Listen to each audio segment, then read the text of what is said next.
Hi, my name's McKinley, and in this video, I'm going to tell you about my 3 favorite reads of the week and my favorite cover of the week for the week of Wednesday, December 15th, 2021. But before we can do that, you know I got to show you the haul. So let me show you the haul right now.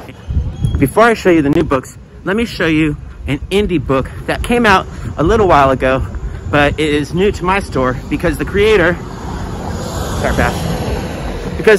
is on a comic book tour. He's out of Idaho, and we know he left Santa Cruz and went to San Luis Obispo.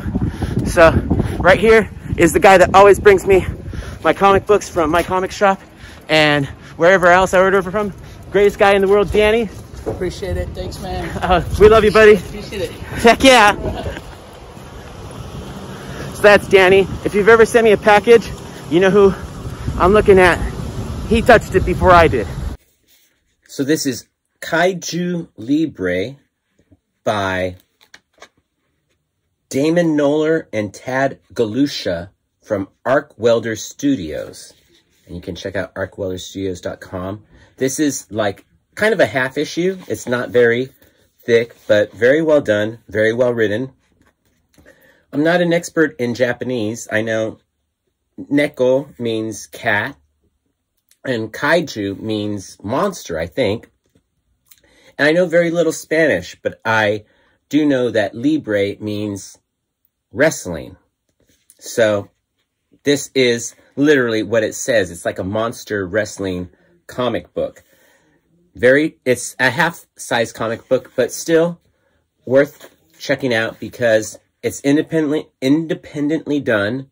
You're not going to find this on Diamonds, I don't think, or on previews. So if you can, check out Arc Welder Studios and look it up because it was a good read and worth supporting independent artists that aren't on the DC, Marvel, or Image trip paycheck.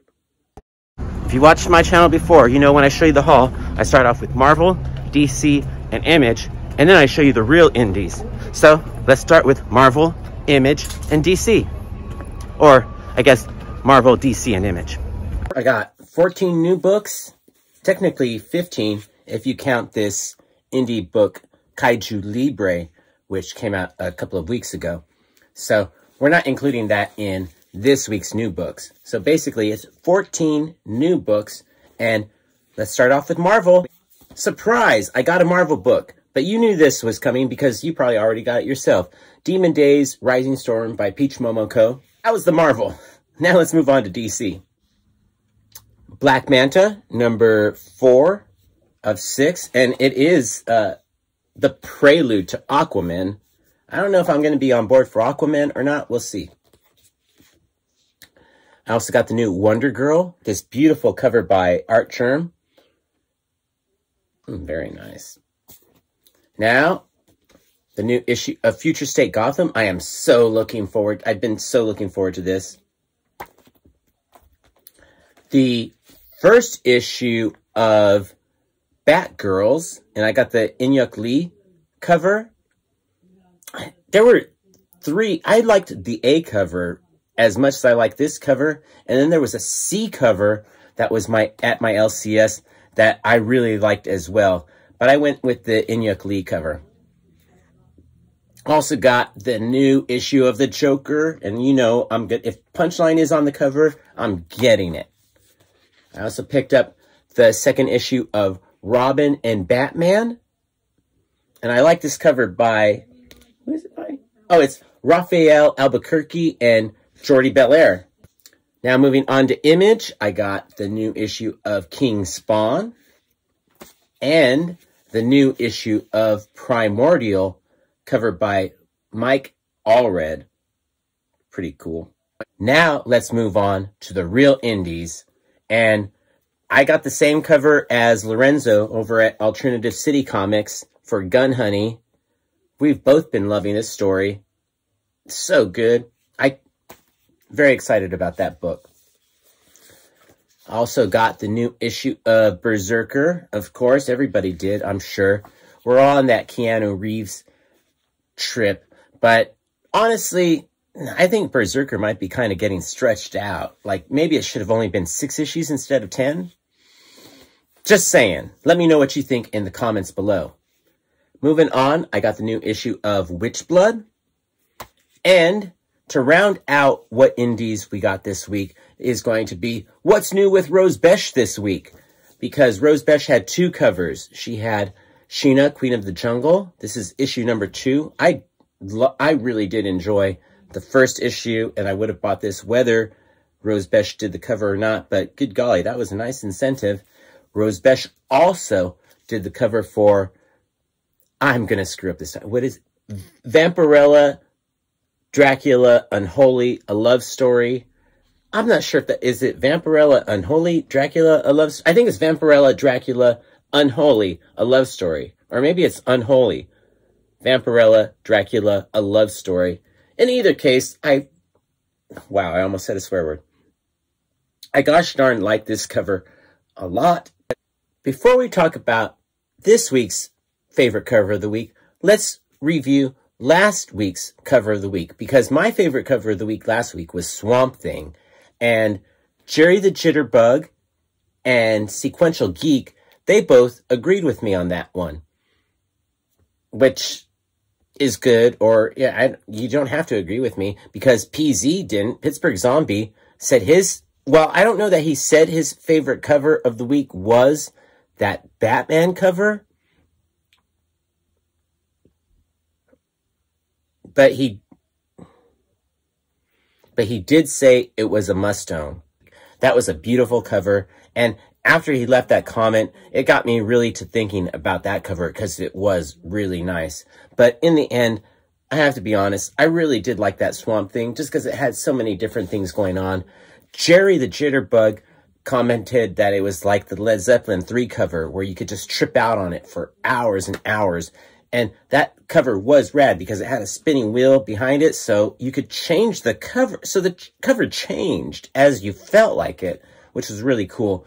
And gave you a lot of stuff to trip out on, which was the same thing that the Swamp Thing cover gave for me. A lot of stuff to trip out on, and I like that. Now let's move on to this week's cover of the week. So my cover of the week, you know I love Rose Besh, and this is a great combination because even though it isn't explicitly a bondage cover, it's a bondage cover. If you've ever been intimate with somebody in that position, you know it's a bondage cover. That's not my cover of the week, though, because Rose Besh also had this beautiful cover for Sheena, Queen of the Jungle, which I loved a lot. But I'm not going to be lazy and let either one of those covers be my cover of the week just because I love Rose Besh. Bjorn Barons, I don't know how to say his name. He had a great cover for King Spawn, which could have been my cover of the week.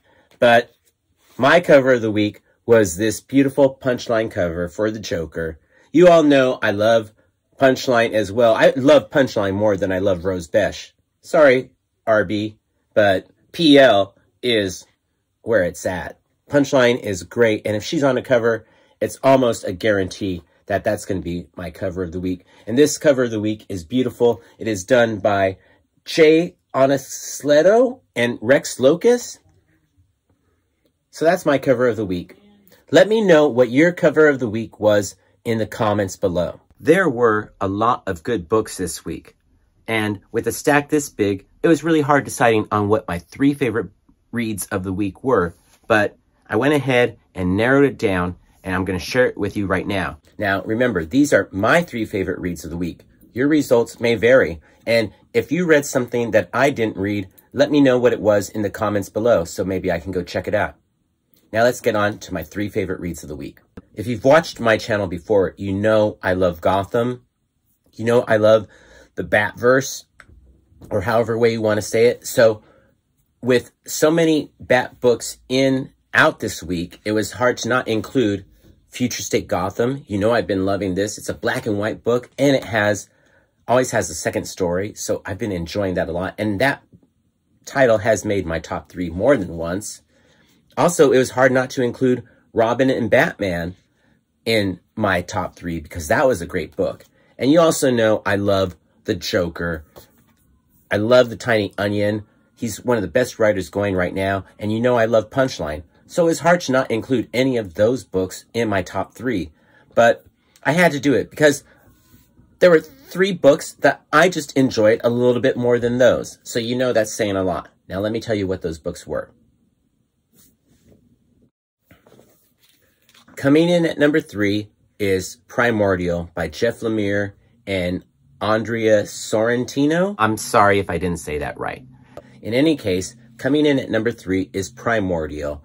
And I have been loving this sci-fi Cold War story with dog and monkey and chimpanzee, I think. Just kept getting better. It's leading up to the finale. The next issue is the last issue. So you know they have to get it going in order to build up to that last issue. And it did not disappoint. That's why it was my 3rd favorite read of the week. I like the artwork. I like the story. I'm on board. If you've been following my channel, you know that I love me some Gun Honey. And Gun Honey 4 did not disappoint. This wraps up the story. I didn't know how to describe it, but it's right here in the title. Hard case crime. And that's really what it is. It's a crime story. It wrapped up really well. And good news for everybody. Joanna Ton is going to come back for another series next year. So you're going to get more of Joanna Ton, and I'm not going to complain about that. I cannot wait. This was a great story. It ended well. Exciting.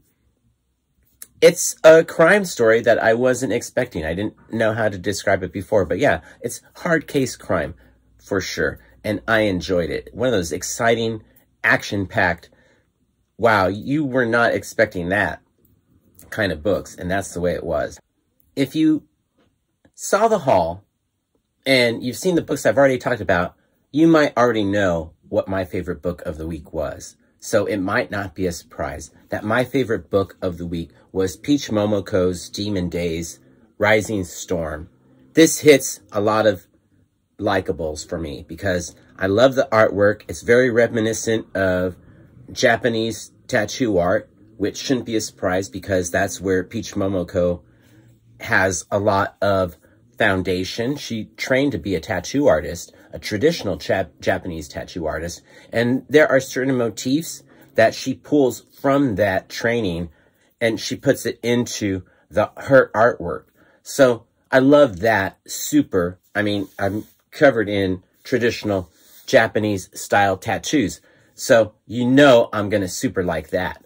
But also she incorporates the culture as well. So it's not just a superhero story. It's not even a superhero story. It's more like a Japanese folklore story, which I love. It's a comic book, but it brings something different to the party. And I'm all for bringing something different to the party. I hope you know that. So that's why it was my favorite read of the week. I couldn't wait for it, and it did not disappoint when it finally got here. So thank you, Peach Momoko. You're the best. I'll be honest, I have never wanted jaw armor as much as I have wanted jaw armor after reading Demon Days. Can you hear the sirens? I live in a ghetto. The world is a ghetto. That's war. Anyway, thanks for watching. Let me know what your favorite read of the week was in the comments below, and let me know what your favorite cover of the week was in the comments below. Like I said, I really appreciate you watching. I know you have so many other boxes to click on, so I appreciate that you clicked on this box right here. I'm going to end this video the way I end all my videos by saying, peace, love, bunny, and bear.